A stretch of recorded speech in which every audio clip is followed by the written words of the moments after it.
এটা আমার মেয়ে। স্কুল থেকে ফেরার পথে রাফি রাস্তার পাশে পড়ে থাকা পুরনো একটা ব্যাগ দেখতে পায়। ব্যাগটা খুব ধুলোমাখা, মনে হয় বহুদিন কেউ ছোঁয়নি।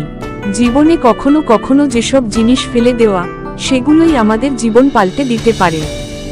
রাফি ব্যাগ খুলে দেখে ভেতরে একটা ছেঁড়া ডায়েরি, একটা পুরনো ঘড়ি আর একটা শিশুর ছবি। ব্যাগের ভেতর সেই শিশুর ছবি আর ডায়েরির প্রথম পাতায় লেখা, যদি কেউ এটা পায় তাকে দিয়ে দিও, যে এখনো আমাকে খুঁজছে। এক বৃদ্ধ বাবা প্রতিদিন হারিয়ে যাওয়া মেয়েকে খুঁজছেন, কোথাও যান না ব্যাগটা ছাড়া। ডায়েরির প্রতিটি পাতায় একটাই কথা, আজও খুঁজলাম কিন্তু পাইনি। রাফি লোকজনকে জিজ্ঞেস করতে থাকে, কেউ কি এই ব্যাগের মালিককে চেনে?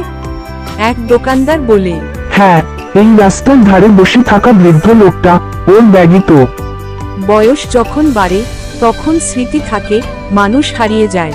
রাফি ব্যাগটা বৃদ্ধ লোকের হাতে দেয়। লোকটি ব্যাগ জড়িয়ে ধরে কাঁদতে থাকে। ছবি দেখে বলে, এটা আমার মেয়ে।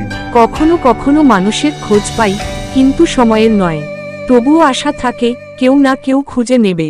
বৃদ্ধ লোক রাফির মাথায় হাত রেখে বলে, তুই যে ফিরিয়ে দিলি, তাই মনে হলো মেয়ে আবার আমার কাছে ফিরে এলো। হারানো জিনিস ফিরে আসে না, কিন্তু ভালোবাসা ফিরে আসে অন্য কারো হাত ধরে।